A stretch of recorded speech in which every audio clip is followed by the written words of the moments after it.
ಎಲ್ಲರಿಗೂ ನಮಸ್ಕಾರ. Welcome to ನಮ್ಮ ಯೂಟ್ಯೂಬ್ ಚಾನಲ್ ಜ್ಞಾನವರ್ಧನೆ. ಸ್ನೇಹಿತರೆ, ಇವತ್ತಿನ ವಿಡಿಯೋದಲ್ಲಿ ನಾವು ಕರ್ನಾಟಕ ಟಿಇಟಿ, ಸಿಟೆಟ್, ಜಿಪಿಎಸ್ಟಿಆರ್, HSTR ಈ ತರ ಎಕ್ಸಾಮ್ಸ್ಗಳಿಗೆ ಕೇಳಬಹುದಾದಂತಹ ಬಯಾಲಜಿ ರಿಲೇಟೆಡ್ ಕೆಲವೊಂದು ಕ್ವೆಶನ್ ಆನ್ಸರ್ಸ್ ಅನ್ನ ಡಿಸ್ಕಸ್ ಮಾಡ್ತಾ ಹೋಗುವ. ಬನ್ನಿ. First question: which of the following is not a function of nervous system? ಈ ಕೆಳಗಿನವುಗಳಲ್ಲಿ ಯಾವುದು ನರಮಂಡಲದ ಕಾರ್ಯವಲ್ಲ? Coordination, regulation, movement, reproduction. ಸಮನ್ವಯ, ನಿಯಂತ್ರಣ, ಚಲನೆ, ಸಂತಾನೋತ್ಪತ್ತಿ. ನೋಡಿ, ಇಲ್ಲಿ ಒಂದಿದೆ ನೋಡಿ, ನರ್ವಸ್ ಸಿಸ್ಟಮ್ ಇದು function. The primary function of the nervous system is to coordinate and control the various body functions. The nervous system has three overlapping functions based on the sensory input, integration, motor inputs. So, the primary function of the nervous system is to coordinate and control the various body functions. Andre coordination, regulation, movement ಇದೆಲ್ಲ ಕೂಡ ಅದರ function ಆಗಿರುತ್ತದೆ. ಸಮನ್ವಯ, ನಿಯಂತ್ರಣ ಮತ್ತು ಚಲನೆ.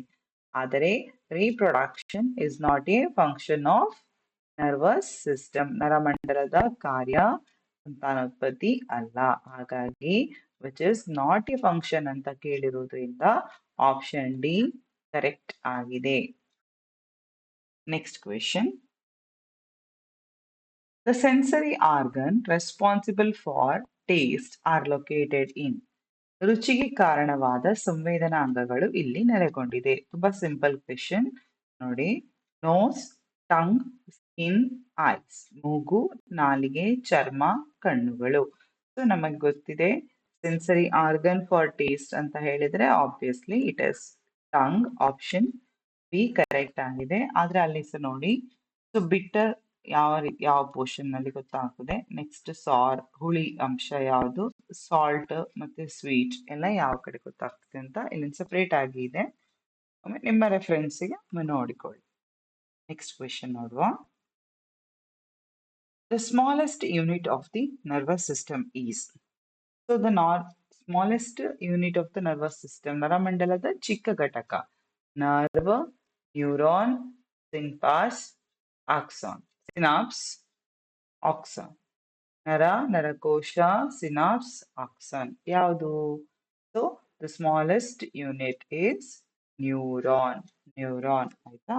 So ಇಲ್ಲಿ neuron ಇದು ಒಂದು ಚಿತ್ರ ಇದೆ ನೋಡಿ. ಇದು ನ್ಯೂರಾನ್ ನ ಒಂದು ಚಿತ್ರ ಆಗಿದೆ. So smallest unit of nervous system is neuron. ನರ ಕೋಶ. Next question. Which hormone is responsible for the fight or flight response? ಈ ಫೈಟ್ ಆರ್ ಫ್ಲೈಟ್ ರೆಸ್ಪಾನ್ಸ್ ಇದರ ಬಗ್ಗೆ ನಾವು ನಮ್ಮ ಹಿಂದಿನ ವಿಡಿಯೋದಲ್ಲಿ ನಾನು ಹೇಳಿದ್ದೇನೆ. ಫೈಟ್ ಆರ್ ಫ್ಲೈಟ್ ರೆಸ್ಪಾನ್ಸ್ ಯಾವ ಹಾರ್ಮೋನ್ ರೆಸ್ಪಾನ್ಸಿಬಲ್ ಆಗ್ತದೆ ಅಂತ ಹೇಳಿ. ನೋಡುವ. ನೋಡಿಲ್ಲ ಅಂದ್ರೆ ಒಮ್ಮೆ ಹೋಗಿ ವಿಡಿಯೋವನ್ನ ಚೆಕ್ ಮಾಡಿ. Insulin, adrenaline, next thyroxine, oestrogen. ಹೋರಾಟ ಅಥವಾ ಹಾರಾಟ ಪ್ರಕ್ರಿಯೆಗೆ ಯಾವ ಹಾರ್ಮೋನ್ ಕಾರಣವಾಗಿದೆ? Insulin, adrenaline, thyroxine, oestrogen. So fight or flight, ಒಂದ್ ನಿಮಿಷ ಇಲ್ಲೊಂದು ಎಕ್ಸ್ಪ್ಲನೇಷನ್ ಇದೆ ನೋಡಿ ಮತ್ತೆ ಆನ್ಸರ್ ಮಾಡಿ. ನೋಡಿ, ಅಡ್ರಿನಾಲೈನ್ ಇದೆಯಲ್ಲ, ಇದು ಫೈಟ್ ಆರ್ ಫ್ಲೈಟ್ ಹಾರ್ಮೋನ್. ತುಂಬಾ ಇಂಪಾರ್ಟೆಂಟ್ ಇದು. ನೋಡಿ, ಫೈಟ್ ಆರ್ ಫ್ಲೈಟ್ ಗೆ ಯಾವುದು? ಅಡ್ರಿನಾಲಿನ್ ಬರ್ತದೆ. Fear, lack of control, feeling judged ಯಾವ ತರ ಆಗ್ತದೆ? Muscle tighten, energy sent to limbs, increased sensitivity to pain, tension, high pitched voice ಇದೆಲ್ಲ ಇರ್ತದಲ್ಲ. ಅದು ಯಾಕೆ ಅಂತ ಹೇಳಿದ್ರೆ ಅಡ್ರೆನಲಿನ್ ರಿಲೀಸ್ ಮಾಡೋದ್ರಿಂದ, ಅಡ್ರೆನಲಿನ್ ಹಾರ್ಮೋನ್ ಬರೋದ್ರಿಂದ ಏನಾಗ್ತದೆ, ಆ ತರ ತುಂಬಾ ಟೆನ್ಷನ್ ಆಗ್ತದೆ. ಅದೇ ಖುಷಿ ಆಗ್ತದೆ, ಒಂಥರ ಸಂತೋಷವಾಗಿ ಇರ್ತೇವೆ ನಾವು. ಲವ್, ಸೇಫ್, ಸಪೋರ್ಟೆಡ್, ಆ ರೀತಿ ಫೀಲಿಂಗ್ ಲವ್ಡ್ ಅಂತ ಇದ್ರೆ ಅದು ಯಾಕೆ?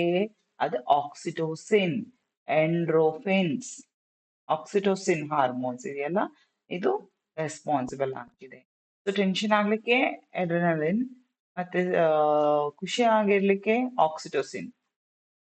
ಆಯ್ತಾ.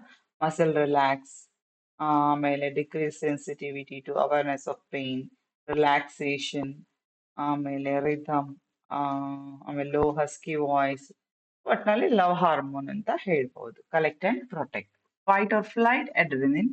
Next, collect and protect, love hormone is called oxytocin. So equation ಗೆ answer, which hormone is responsible for fight or flight? It is adrenaline. Adrenaline. Option B correct ಆಗಿದೆ. Next question. Which part of the brain is responsible for maintaining posture and balance? ಭಂಗಿ ಮತ್ತು ಸಮತೋಲನವನ್ನು ಕಾಪಾಡಿಕೊಳ್ಳಲು ಮೆದುಳಿನ ಯಾವ ಭಾಗವು ಕಾರಣವಾಗಿದೆ? ಸೊ ಸೆರೆಬ್ರಮ್, ಸೆರೆಬೆಲ್ಲಮ್, ಮೆಡುಲಾ ಆಬ್ಲಾಂಗೇಟಾ, ಹೈಪೋಥಾಲಮಸ್, ಯಾವುದು? ಸೊ ಇದರಲ್ಲಿ ಒಂದು ಎಕ್ಸ್ಪ್ಲನೇಷನ್ ಇದೆ, ನೋಡುವ. Cerebellum. Cerebellum is the back of the brain. So it is located at the back of the head, and its function is to coordinate voluntary muscle movement and to maintain posture, balance, and equilibrium. So posture, balance, and equilibrium ಅನ್ನ maintain ಮಾಡೋದು ಯಾವುದು? Cerebellum. Cerebellum. Okay. So ನೋಡಿ. So which part of the brain is responsible for posture, balance? The cerebellum. Option B is the right answer. Next ಒಂದಷ್ಟು ಫಂಕ್ಷನ್ಗಳಿದೆ ನೋಡಿ, parts of the brain ಮತ್ತೆ ಅದರ ಒಂದಿಷ್ಟು ಫಂಕ್ಷನ್ಸ್ಗಳು. So ಅದರ ಮೇಲೆ ಬೇರೆ ಬೇರೆ ಪಾರ್ಟ್ ನ ಕ್ವಶನ್ಸ್ ಕೂಡ ಬರಬಹುದು, ಒಮ್ಮೆ ನೋಡ್ತಾ ಹೋಗುವ. ಸೊ ಫಸ್ಟಿಗೆ the cerebrum. So frontal lobe ಇರ್ತದೆ. Personality, thinking, planning, problem solving ಎಲ್ಲ ಸೆರೆಬ್ರಮ್. ಓಕೆ. ನೆಕ್ಸ್ಟ್ ಅದರಲ್ಲಿ ಟೆಂಪರಲ್ ಲೋಬ್. ಈಗ ಸೆರೆಬ್ರಮ್ ಅಲ್ಲಿ ಇರುವಂತಹ ಇನ್ನೊಂದು ಲೋಬ್, ಇದು ಫ್ರಾಂಟಲ್ ಲೋಬ್, ಇದು ಟೆಂಪರಲ್ ಲೋಬ್. ಟೆಂಪರಲ್ ಲೋಬ್ ಅಲ್ಲಿ ಏನಂತ ಹೇಳಿದ್ರೆ ಕಂಟ್ರೋಲ್ ಸ್ಪೀಚ್ ಅಂಡ್ ಹಿಯರಿಂಗ್, ಕೇಳಿಸ್ಕೊಳ್ಳೋದು ಮತ್ತು ಮಾತನಾಡೋದು, ಇದನ್ನ ಕಂಟ್ರೋಲ್ ಮಾಡೋದು ಸೆರೆಬ್ರಮ್ ಇದು temporal lobe. Next brain stem ಇದೆಯಲ್ಲ, ಅದು controls all the automatic things such as circulation. ಇಂತಹ ಆಟೋಮ್ಯಾಟಿಕ್ ಸರ್ಕ್ಯುಲೇಷನ್ಸ್, ಆಟೋಮೆಟಿಕ್ ಆಗಿ ಆಗುವಂತಹ ಒಂದು ಕಾರ್ಯಗಳನ್ನ ಕಂಟ್ರೋಲ್ ಮಾಡೋದು ಯಾವುದು? Brain stem. Next spinal cord links the brain to the rest of the body. So next ಇಲ್ಲಿ ಸೆರೆಬ್ರಮ್, ಅದರಲ್ಲಿ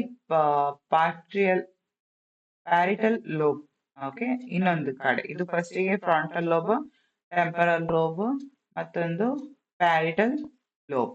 controls the movement and sensation, pain, taste, touch etcetera, speed and writing, ಇದನ್ನೆಲ್ಲ control ಮಾಡೋದು ಯಾವುದು? Parietal lobe. Next the cerebrum occipital lobe.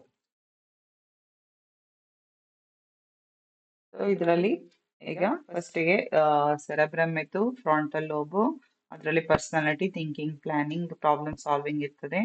Next ಇದು temporal lobe ಅಲ್ಲಿ control of speech and hearing ಇದೆ.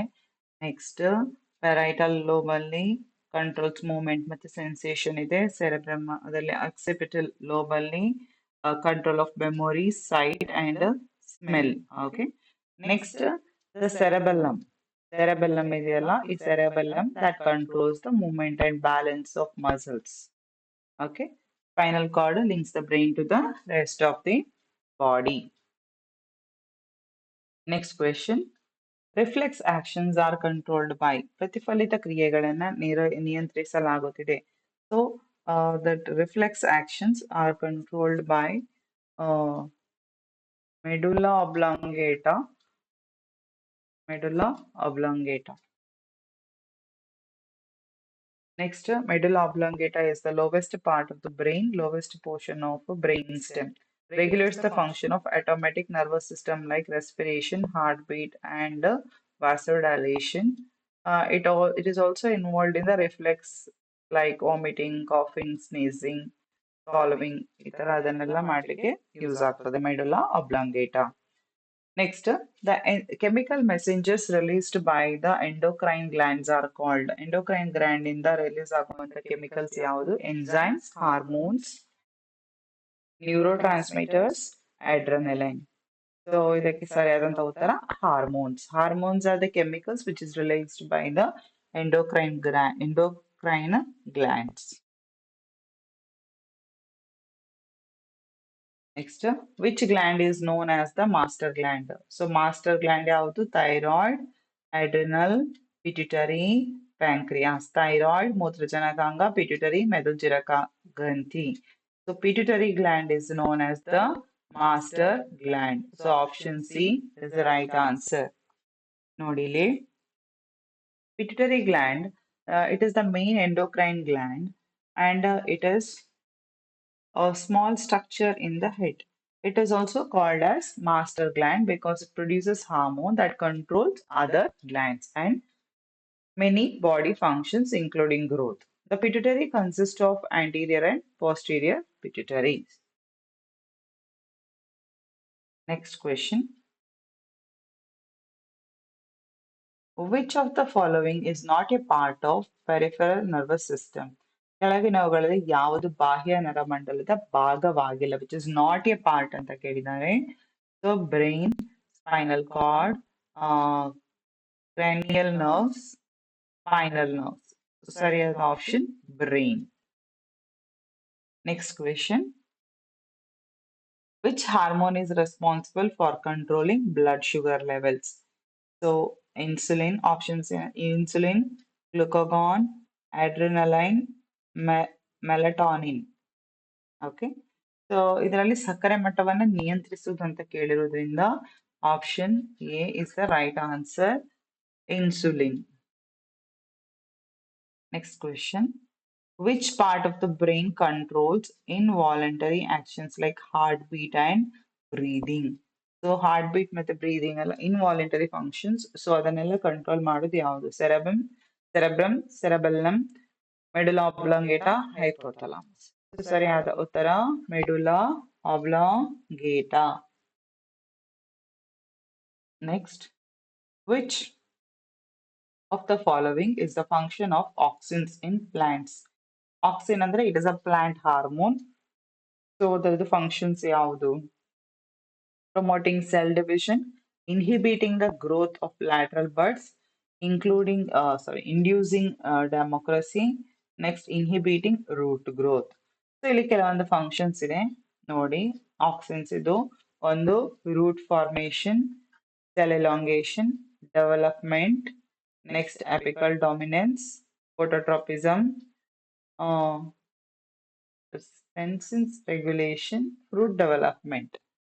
So ಇದೆಲ್ಲ ಅದರದ್ದು ವರ್ಕ್ ಆಗಿರ್ತದೆ. ಸೊ ಇದರಲ್ಲಿರುವಂತದ್ದು ಪ್ರಮೋಟಿಂಗ್ ಸೆಲ್ ಡಿವಿಷನ್, ಉಳಿದದೆಲ್ಲ ಇನ್ಹಿಬಿಟಿಂಗ್ ಮಾಡುವಂತದ್ದು ಗ್ರೋತ್ ಅನ್ನ. ಸೊ ಕೋಶ ವಿಭಜನೆಯನ್ನ ಉತ್ತೇಜಿಸುವಂತಹದ್ದು ಆಕ್ಸಿನ್ಸ್ ಏನ್ ಹೇಳ್ತಾರೆ, ಆಕ್ಸಿನ್ ಹಾರ್ಮೋನ್ ಇದು function. Next question. Which of the following is not a tropic movement in plant? Options: phototropism, geotropism, thigmotropism, hydrotropism. So ಇಲ್ಲಿ ಇಲ್ಲೊಂದು ಕೆಲವೊಂದು ಪಿಕ್ಚರ್ಸ್ ಇದೆ ನೋಡಿ. ಸೊ ಜಿಯೋಟ್ರೋಪಿಸಮ್, ಇದು ಥಿಗ್ಮೋಟ್ರೋಪಿಸಮ್, ಇದು ಫೋಟೋಟ್ರೋಪಿಸಮ್ ಅಂಡ್ ಹೈಡ್ರೋಟ್ರೋಪಿಸಮ್. ಇಲ್ಲಿ ಕೊಟ್ಟಂತಹ ಆಪ್ಷನ್ಗಳು photo, geo, thigmo, hydrotropism. So ಇಲ್ಲಿ ಥಿಗ್ಮೋಟ್ರೋಪಿಸಮ್ ಇದೆಯಲ್ಲ, it is like the movement of the plant part ಇದೆಯಲ್ಲ, it is in response to the touch. ಅದಕ್ಕೆ ಯಾವ ಇದಕ್ಕೆ ಟಚ್ ಆಗ್ತದೆ ಅದಕ್ಕೆ ರೆಸ್ಪಾಂಡ್ ಮಾಡಿ ಹೋಗ್ತಾ ಇರುವಂತಹದ್ದು, ಇದು ಟಚೆಬಿಲಿಟಿಯಲ್ಲಿ ಇರುವಂತಹದ್ದು. ಸೊ ಇಲ್ಲಿ ಟ್ರಾಪಿಕ್ ಮೂವ್ಮೆಂಟ್ ಅಲ್ಲ ಅಂತಂದ್ರೆ ಒಂದು ಥಿಗ್ಮೋಟ್ರೋಪಿಸಮ್ ಅಂತ ಹೇಳಿ ನಾವು ಹೇಳ್ಬಹುದು, ಕಂಪೇರ್ ಟು ಫೋಟೋ, ಜಿಯೋ ಮತ್ತೆ ಹೈಡ್ರೋಟ್ರೋಪಿಸಮ್. ಯಾಕೆಂದ್ರೆ it is sensible to the touch. Okay, response to the touch. ಇದು ಬೆಳಕಿನ ಕಡೆ ಹೋಗುವಂತಹದ್ದು, ಇದು ಭೂಮಿಯ ಇದಕ್ಕೆ ಬರುವಂತ ಇರುವುದು, ಇದು ನೀರಿನ ಸೆಳೆ ಯಾವ ಕಡೆ ಇರ್ತದೆ ಅದರ ಕಡೆ ಈ ಇದು ರೂಟ್ ಇದೆಯಲ್ಲ ಅದು ಹೋಗುವಂತದ್ದು, ಅದು ಹೈಡ್ರೋ ನೀರಿನ ಕಡೆ ಹೋಗುವಂತಹದ್ದು. ಓಕೆ, ಇದು ಆಯ್ತಲ್ಲ, ಇದು 3 ಆಪ್ಷನ್ ಇದೆ.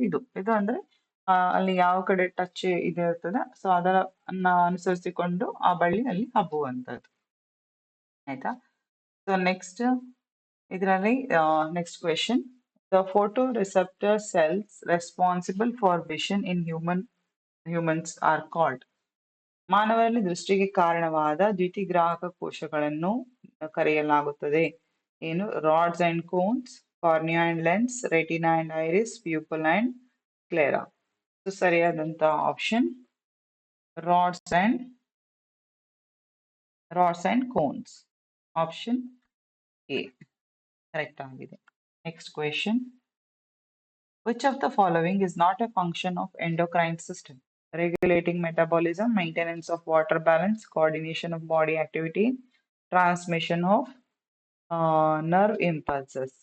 So ಇದರಲ್ಲಿ ನರ ಪ್ರಚೋದನೆಗಳಿದೆಯಲ್ಲ, so this transmission of nerve impulses which is not a function of endocrine system. So option D is the right answer. Next question. The hormone responsible for the regulation of calcium level in the blood is. So ರಕ್ತದಲ್ಲಿ calcium ಮಟ್ಟಗಳ ನಿಯಂತ್ರಣಕ್ಕೆ ಕಾರಣವಾಗುವಂತಹ hormone. Options insulin, thyroxine, parathyroid hormone, melatonin. ಸರಿಯಾದಂತ ಉತ್ತರ it is parathyroid hormone. Option C correct ಆಗಿದೆ. Next question. Which part of the brain is responsible for regulating body temperature? ದೇಹದ ಉಷ್ಣತೆಯನ್ನು ನಿಯಂತ್ರಿಸಲು ಮೆದುಳಿನ ಯಾವ ಭಾಗವು ಕಾರಣವಾಗಿದೆ? ಸೊ ಫಸ್ಟ್ ಆಪ್ಷನ್ಸ್ ನೋಡುವ. Cerebrum, hypothalamus, ಮೆಡುಲಾ ಆಬ್ಲಾಂಗೇಟಾ, pituitary gland. So ಸರಿಯಾದ option hypothalamus. Option B is the right answer. Next question. Which hormone is responsible for the development of secondary sexual characteristics in female? Testosterone, estrogen, progesterone, oxytocin. So ಸರಿಯಾದ option estrogen. Option B. Next question. In plants, the opening and closing of stomata are regulated by the hormone. ಸಸ್ಯಗಳಲ್ಲಿ ಸ್ಟೊಮ್ಯಾಟದ ತೆರೆಯುವಿಕೆ ಮತ್ತು ಮುಚ್ಚುವಿಕೆಯನ್ನು ಯಾವ hormone ನಿಯಂತ್ರಿಸುತ್ತದೆ? ಒಂದು auxin, ಜಿಬೆರ್ಲಿನ್, ಸೈಟೋಕಿನಿನ್, ಆಪ್ಸಿಕ್ ಆಮ್ಲ. Okay, ಆಪ್ಸಿಕ್ ಆಮ್ಲ. So ಸರಿಯಾದಂತ ಉತ್ತರ ಆಪ್ಸಿಕ್ ಆಮ್ಲ. ಆಪ್ಸಿಸಿಕ್ ಆಮ್ಲ, ಸಾರಿ. Option B, abscisic amla, abscisic acid. Next, the condition where the blood sugar level is higher than normal is called. ರಕ್ತದಲ್ಲಿ ಸಕ್ಕರೆ ಮಟ್ಟವು ಸಾಮಾನ್ಯಕ್ಕಿಂತ ಹೆಚ್ಚಿರುವ ಸ್ಥಿತಿಯನ್ನ ಏನಂತ ಕರೀತಾರೆ? Diabetes, ಹೈಪೋಗ್ಲೈಸಿಮಾ, ಹೈಪರ್ಗ್ಲೈಸಿಮಾ, glaucoma. ಸರಿಯಾದಂತ ಉತ್ತರ ಹೈಪರ್ಗ್ಲೈಸಿಮಾ. ಆಪ್ಷನ್ ಸಿ ಕರೆಕ್ಟ್ ಆಗಿದೆ, hyperglycemia. Thank you for watching. For more videos, subscribe at Jnanavardhani. Thank you.